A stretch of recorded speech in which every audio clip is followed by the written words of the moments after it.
சரி நண்பர்களே, ஜோதிடத்தை பொறுத்த வரைக்கும் எந்த ஒரு கிரகமாக இருந்தாலும் ஆட்சி பெற்ற நிலையிலையோ அல்லது சுயசாரம் பெற்ற நிலையிலையோ சஞ்சாரம் செய்யும் பொழுது அந்த கிரகமானது பெரும்பாலும் பாசிட்டிவாகவே வேலை செய்யும். அதாவது அந்தந்த கிரகங்களுடைய தன்மைகள் மற்றும் குணாதிசயங்களுக்கு ஏற்ப முடிஞ்ச அளவுக்கு அது ஒரு பாசிட்டிவான விளைவுகளை ஏற்படுத்தும். அந்த வகையில இப்போ முழு சுப கிரகம்னு சொல்லக்கூடிய குரு அடுத்த 8 மாத காலங்களுக்கு மிதுன ராசியில தன்னுடைய சொந்த நட்சத்திரமான புனர்பூச நட்சத்திரத்துல சஞ்சாரம் செய்துட்டு வருவாங்க. அதாவது முதல் 4 மாத காலங்கள் சுயசாரத்துல நேர்கதியில சஞ்சாரம் செய்யும். அடுத்த 4 மாத காலங்கள் தன்னுடைய சுயசாரத்துல வக்ரகதியில சஞ்சாரம் செய்வாங்க. ஆக குருவானது அடுத்த 8 மாத காலங்களுக்கு சுயசாரத்துல இருக்கு. ஆக ஒரு சுப கிரகமானது சுயசாரத்துல சஞ்சாரம் செய்யக்கூடிய இந்த காலகட்டங்கள் அந்த கிரகத்தால முடிஞ்ச அளவுக்கு நன்மைகளை கொண்டு வரும். சமீபகாலமாகவே பெரும்பாலான கிரக அமைப்புகள் கொஞ்சம் முன்னுக்கு பின் முரண்பாடாகத்தான் இருக்கு. இந்த வருட ஆரம்பத்திலேயே பொது பலன்களை கொஞ்சம் சொல்லி இருப்போம். பெரும்பாலும் இந்த வருடமானதே கொஞ்சம் மந்த நிலைகள்ல தான் இருக்கும் அப்படிங்கிறது. ஸோ மிச்சம் இருக்கிற இனி அடுத்தடுத்து வரக்கூடிய காலகட்டங்களுமே பார்த்தீங்கன்னா கொஞ்சம் முன்னுக்கு பின் முரண்பாடாகத்தான் இருக்கும். ஆனா இப்படிப்பட்ட நிலைகள்லையும் சில கிரக அமைப்புகள் கொஞ்சம் நல்ல நிலையில வேலை செய்யும். இதைத்தான் ஜோதிடத்துல ஒரு கதவு அடைத்தால் மறு கதவு திறக்கும்னு சொல்றது. அதனால இனி அடுத்தடுத்து வரக்கூடிய சில காலங்களுக்கு, சில மாத காலங்களுக்கே பார்த்தீங்கன்னா சின்ன சின்ன சங்கடங்கள், பிரச்சனைகள் அப்படிங்கிறது ஒரு பக்கம் வந்து கொண்டிருந்தாலும் கூட துன்பத்திலும் இன்பங்கிற மாதிரி நல்ல விஷயங்களும் உடன் இருந்து கொண்டேதான் இருக்கும். அதற்கு பெரும்பாலும் இந்த குருனுடைய அமைப்பு சாதகமான நிலைகள்ல வேலை செஞ்சுக்கிட்டே இருக்கும். அப்படி இந்த குருவானது உங்களுடைய ராசி நிலைகளுக்கு ஏற்ப என்ன மாதிரியான சுப பலன்களை கொடுக்கும் அப்படிங்கிறத பத்தி தான் இந்த பதிவுல பார்க்க போறோம். ரிஷபம். ரிஷபத்தை பொறுத்த வரைக்கும் இந்த அஷ்டமஸ்தானத்திற்கும் லாபஸ்தானத்திற்கும் அதிபதியாக வரக்கூடியவர் இந்த குரு. இந்த குருவானவர் இப்ப வாக்குதனம் குடும்பம் என்று சொல்லக்கூடிய 2ஆம் இடத்துல சஞ்சாரம் செய்துட்டு வர்றாங்க. பொதுவாகவே குருவை பொறுத்த வரைக்கும் ரிஷபராசிக்காரங்களுக்கு ஒரு கலவையான பலன்களை தான் கொடுக்கும். ஏன்னா அஷ்டமஸ்தானத்திற்கும் அவர் அதிபதி, லாபஸ்தானத்திற்கும் அதிபதி அவர் தான். நல்ல விஷயங்களும் பெரிய அளவுல கொடுக்கும், கெட்ட விஷயங்களும் பெரிய அளவுல கொடுக்கும். பொதுவாக கிரகாதிபத்தியங்கள குரு சுப கிரகம், குரு கெடுக்காதுன்னு சொல்லுவாங்க. ஆனாலும் குருவால சில நேரங்களில் சில சங்கடங்கள் ஏற்படத்தான் செய்யும். அதாவது உதாரணத்துக்கு அளவுக்கு அதிகமாக பேசினாலும் பிரச்சனை வரும். அதே நேரம் பேச வேண்டிய நேரத்துல பேச வேண்டியதை பேசாம விட்டாலும் பிரச்சனை வரும்.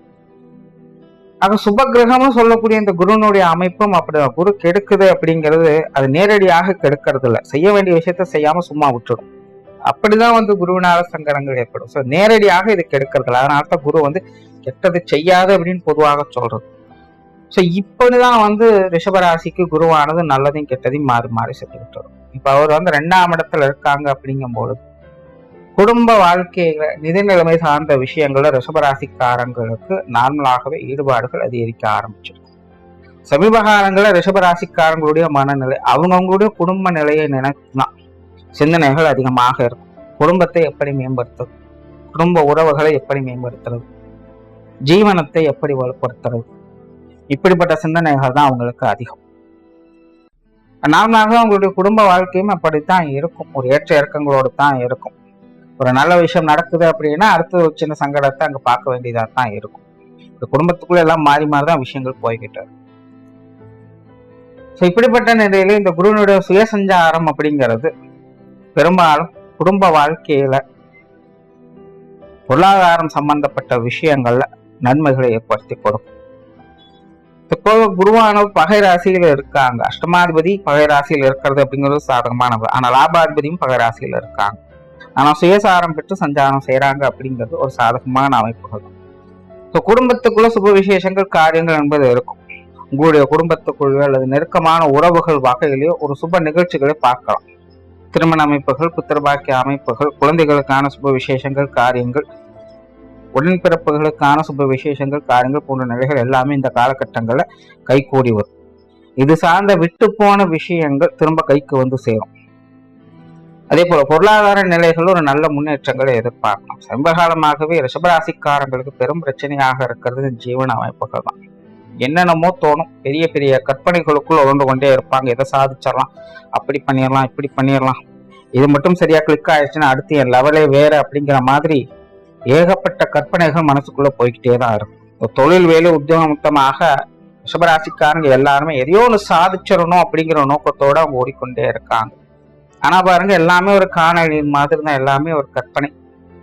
பார்க்கறதுக்கும் கேட்கறதுக்கும் நல்லா இருக்கு, ஆனா காரியம்னு வரும்பொழுது ஆரம்பமெல்லாம் நல்லா இருக்கு, ஆனா பினிஷிங் சரியில்லாங்கிற மாதிரி ஏதோ ஒரு குறைச்சலை கொடுத்துட்டு தான் முடியுது. என்ன செஞ்சாலும் வருமானங்கிறது பத்துறது கிடையாது. ஸோ ரிஷபராசிக்காரங்களுக்கு இந்த குருவனுடைய சஞ்சாரம் என்பது உங்களுடைய பொருளாதார நிலைகள்ல ஒரு நல்ல மாற்றத்தை ஏற்படுத்தி விடும். ஏதோ ஒரு வகையில உங்களுடைய கையில ஒரு நல்ல தொகைகள் வந்து சேரும், சேமிப்புகள் உயரக்கூடிய ஒரு காலகட்டமாக இருக்கும்.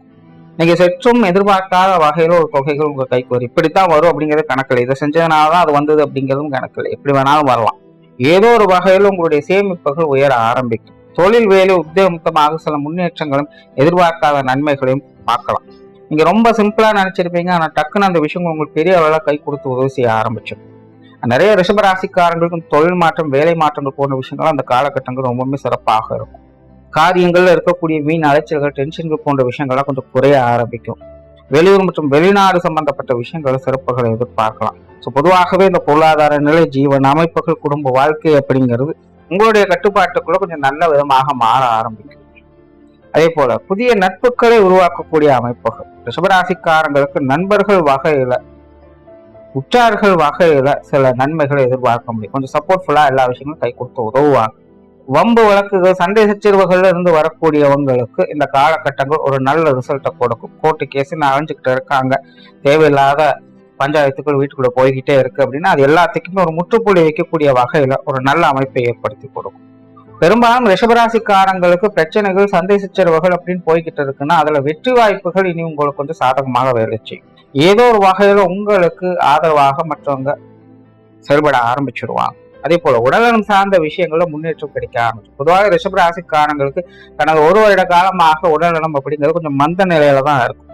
ரொம்ப பிரிஸ்காலாம் இருக்க மாட்டாங்க, ரொம்ப ஏதோ என்னமோ மாதிரி நானும் இருக்கேன் அப்படிங்கிற மாதிரி அவங்க பாருங்க நடமாடிட்டே இருப்பாங்க. ஒரு சன்னியாசி போலதான், எதுலையுமே ஒரு இன்ட்ரெஸ்ட் இல்லாம காலம் போன போக்கில் அப்படியே அவங்களுடைய மனமானது போய்கிட்டே இருக்கும். இப்போ உடல்நல விஷயங்கள்ல மன ரீதியான விஷயங்கள் ஒரு விதமான பலகீனமான தன்மையை பெற்று வருவாங்க. ஸோ இந்த காலகட்டங்கள்ல இந்த உடல்நலம் சம்பந்தப்பட்ட விஷயங்கள், மன ரீதியா இருக்கக்கூடிய ஸ்ட்ரெஸ், குழப்பங்கள் போன்ற விஷயங்கள் இதெல்லாமே கொஞ்சம் தெளிவு பெற ஆரம்பிக்கும். ஒரு நல்ல முன்னேற்றம் பெறக்கூடிய அமைப்புகளை பெற்று வருவீங்க.